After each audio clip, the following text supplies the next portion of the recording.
জামাতের আমির ডাক্তার শফিককে বাংলাদেশের মঞ্চে অর্থাৎ প্রেস ক্লাবে সংবাদ সম্মেলন করে এই বাংলাদেশের নারী জনগোষ্ঠীর কাছে ক্ষমা চাইতে হবে, কর্মজীবী নারীদের কাছে ওপেন বসে স্টেজে ক্ষমা চাইতে হবে, না হয় তার নির্বাচনী প্রচারণা নির্বাচন কমিশনের বন্ধ করে দেওয়া উচিত। কারণ হচ্ছে আপনি একদিকে বলছেন আপনি নারীর ক্ষমতায়ন করবেন, অন্যদিকে নারীকে কর্মজীবী নারীকে পতিতা বলে পোস্ট দিচ্ছেন, এবং যখন দেখেছে যে সমালোচনা তুঙ্গে তখন এই পোস্ট সরিয়ে নিয়েছে এবং তারা বলার চেষ্টা করছে রাত 10টার সময় নাকি জনকণ্ঠে নিউজ করেছে। আরে রাত 10টায় যখন চারদিকে কঠিন সমালোচনা কঠোর সমালোচনার মুখে পড়েছেন, তোপে পড়ে গেছে, দেখেছে যে বাংলাদেশের মানুষ ঝাড়ুপিটা করবে জামাতের আমিরকে, তখন সে পোস্টটা সরায় নিচ্ছে, তারা ডিলিট করে নিচ্ছে। কোনোভাবেই এটা হ্যাকড হয় নাই, হ্যাকড হওয়ার কোনো ডকুমেন্টস তারা প্রমাণ করতে পারে নাই। যে কয়টা প্রমাণ দেখিয়েছে, ভাইরাসের কথা বলা হচ্ছে, ফিশিং লিংকের কথা বলা হচ্ছে, ওই ফিশিং লিংক তাদেরকে পাঠানো হয়েছে গত মাসের 10 তারিখে, তারা যেটা প্রমাণ দিচ্ছে। তাই 20 দিন ধরে ফিশিং লিংক কি ওখানে কি বসে বসে এটা কি ঢেউয়ের মতো ওয়েভের মতো খেলছে? এতদিন তাদের সাইবার টিম সেটা দেখে নাই, আর 20 দিন ধরে তারা ওই আইডি মানে ডিভাইস কন্ট্রোলে নেওয়ার পর তারা আর কোনো কিছু পোস্ট দিতে পারে নাই, আজকে পোস্ট দিল। এগুলো হলো গাঁজাখুরি কথাবার্তা। এবং এই ডকুমেন্টটি তারা পাঠিয়েছেন 10 জানুয়ারি।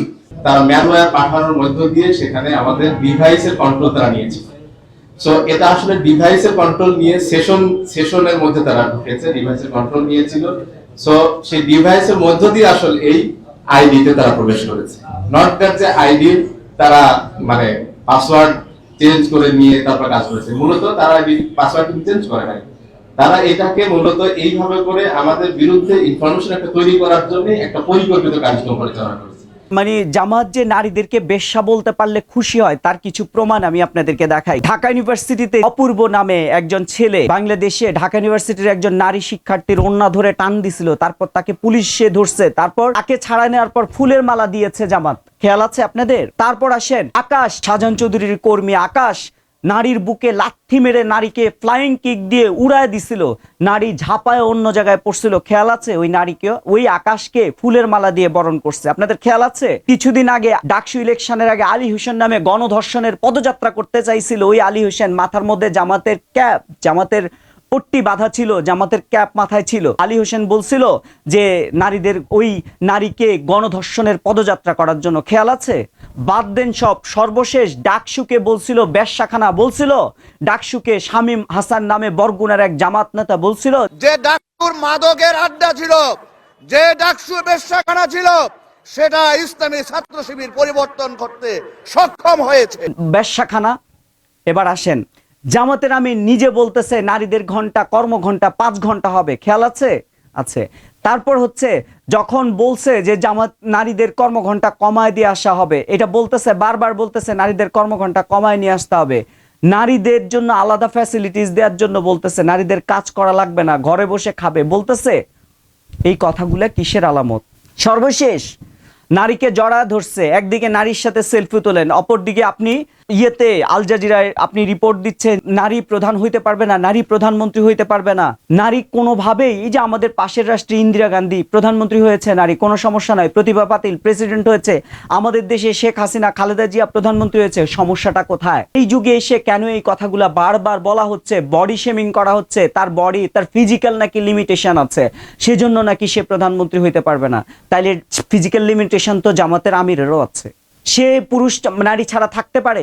নারীর যেরকম ফিজিক্যাল লিমিটেশন আছে, পুরুষেরও ফিজিক্যাল লিমিটেশন আছে, কেউ পৃথিবীতে স্বাবলম্বী শতভাগ না। সুতরাং এই কথাগুলো বলে জামাতের আমির হেনস্থা করেছে এবং তাদের কোনো আইডি হ্যাক হয় নাই। এখন জামাতের আমিরকে ক্ষমা চাইতে হবে। Position of the head of the Jamaat, could a woman become the head of the Jamaat, take your place one day? It's not possible. It's not possible because Allah made everyone in its own entity, because you will never be able to bear a child. We will never be able to feed our breast to a child. This is God given. And there are some differences between men and women. আরেকটা বিষয় হচ্ছে জামাতের আমির কিন্তু psychologically এক ধরনের fed up পজিশনে আছে। আপনি জামাতের আমিরের সাইকোলজিটা যদি একটু অ্যানালাইসিস করেন, গত 30 তারিখে জামাতের আমির নারীকে জড়িয়ে ধরার পরে এটা দিয়ে এক ধরনের বুলিং শুরু হয়ে যায় এবং টোটাল বুলিং এর অ্যাটাকের শিকার হন জামাতের আমির ডাক্তার শফিকুর রহমান। তারপরে তার মেজাজ খারাপ হয়ে যায়, তিনি মেজাজ হারান এবং তুই তোয়াক্কারি করে কথা বলেন। তিনি বলেন তোদের মা নাই, তুই বলে তোদের মা নাই, তোরা জুলাইকে ধারণ করিস না, তুই তাই করে কথা বলছেন। একটা দলের প্রধান তুই তাই করে কাউকে সম্বোধন করতে পারেন? তুমিও না, তুই কেন? তার মেজাজ হারাইছে। ওই মেজাজ হারানোর ধারাবাহিকতায় যখন সে সাইকোলজিক্যাল ওয়ারফেয়ারে হেরে গেছে, যে মনস্তাত্ত্বিক যে যুদ্ধ, সে যুদ্ধে যখন সে হেরে গেছে, তখন সে ওই টুইটারে আরেকটা পোস্ট করেছে নারীদেরকে। টুইটের যে এক্সের যে পোস্ট, এক্স হ্যান্ডেলের যে পোস্টটা, ওই পোস্টটা তাকে এক ধরনের কাবু করে দেয় এবং সাথে সাথে জামাত ইসলামী থেকে যখন দেখছে যে এটা চারদিক থেকে রিয়াকশন আসছে ভয়ঙ্কর ভাবে, তখন সে পোস্ট সরায় নিতে বাধ্য হয়। সেটা নিয়ে এক শ্রেণীর ইতর দেখলাম বুলিং শুরু করেছে। তোদের কি মা নাই? জুলাইকে তোরা স্বীকার করিস না? যদি জুলাইকে ধারণ করিস, তাহলে এমন একজন মাকে কেন তোমরা অপমান করছিস? এই যে বেশ্যাখানা বললো, অর্থাৎ বেশ্যা বলা কি তাদের নতুন স্বভাব? এগুলো তো শুনলেন। শুধু কি তাই, বর্তমানে জামাতকে যে ইন্টেলেকচুয়াল সাপোর্ট দিচ্ছে সাংবাদিক ইলিয়াস, গত এক দশকে সাংবাদিকতা করতে যে অসংখ্যবার বাংলাদেশে জামাতের জন্য যারা চ্যালেঞ্জ, ইসলামী আন্দোলনের জন্য, ইসলামী রাজনীতির জন্য যারা চ্যালেঞ্জ, যেসব নারী, সেসব নারীদেরকে হর হামেশা ইলিয়াস বেশ্যা বলেছে, পতিতা বলেছে। এইটা তাদের ভাষায়, গ্রামারে আছে। আপনি দেখেন, আমি ইলিয়াসের কিছু বক্তব্য কালেক্ট করেছি, আপনি বক্তব্যগুলো শোনেন। পাকিস্তানের মডেল দেখছি ভাই, মডেলও যদি সুন্দরীও দেখতে চাই, এই যে আমাদেরকে যে মানে বঞ্চিত করা হয়েছে, বঞ্চিত আগে করা হয়নি, এখন করা হয়েছে। বাংলাদেশের ফকিনীর বাচ্চারা তোদের মতো মডেল দেখে তো আমাদের এই ফেসবুকে আমাদের সময় নষ্ট করতাম। আমরা মডেল দেখতে পারতাম পাকিস্তানি মডেল, ওইটা হয়তো আমাদের মডেল। দেখছিস ওদের কোন দিক থেকে যাবি পাকিস্তানের সাথে? ডাক্তার জায়েদুর, আপনার রুমিন ফারহানা আপার, উনি নাকি আবার পার্ট টাইম স্বামী।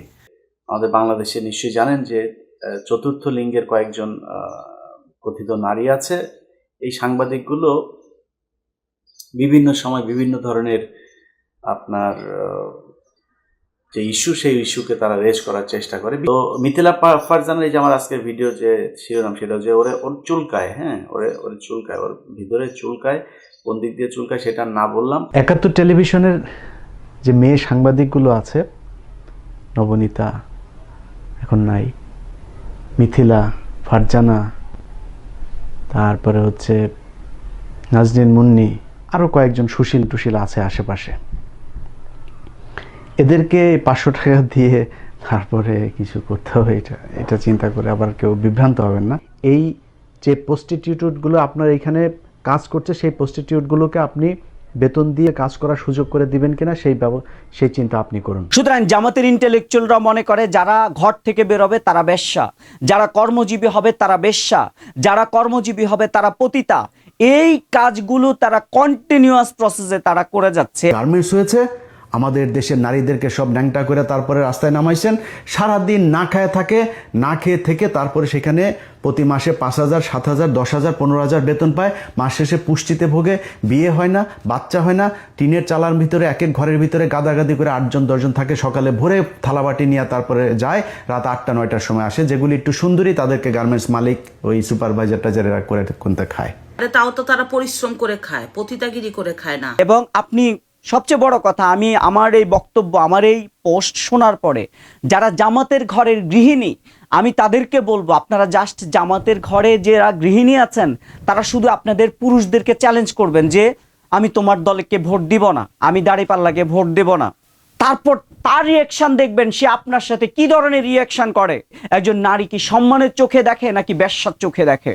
খালি শুধু বলবেন আপনার স্বামীকে, আপনার পুরুষকে, যারা জামাতের ঘরে ঘরণী হিসেবে আছেন, শুধু বলবেন যে আমি জামাতে ভোট দিব না, দাড়িপাল্লায় ভোট দিব না, আমি অন্য কোনো প্রতীকে ভোট দেব।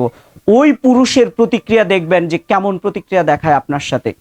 তাহলে বুঝতে পারবেন ওই পুরুষরা আপনাদের নারীদেরকে বেশ্যা মনে করে নাকি মাতা জননী হিসেবে সম্মানের আসনে আসন দিতে চায়। সুতরাং আইডি হ্যাক হয় নাই, জামাতের পক্ষ থেকে আনুষ্ঠানিকভাবে এই পোস্টের জন্য ক্ষমা চাইতে হবে, জামাতের আমিরকে ক্ষমা চাইতে হবে, এবং বাংলাদেশের নারীরা কোনোভাবে এই যারা নারীদেরকে পতিতা বলে ঘরে ঢুকিয়ে দেওয়ার চেষ্টা করে, কর্মজীবী নারীদেরকে তাদের কর্ম থেকে বের হয়ে যাওয়ার জন্য করে, মানে অবদমন করে, তাদের কোনোভাবেই তাদেরকে বাংলাদেশে রাজনীতিতে সুযোগ দেওয়া যাবে না, তাদেরকে ভোট দেওয়া যাবে না, তাদেরকে কোনো নারী ভোট দেবে আমি মনে করি না।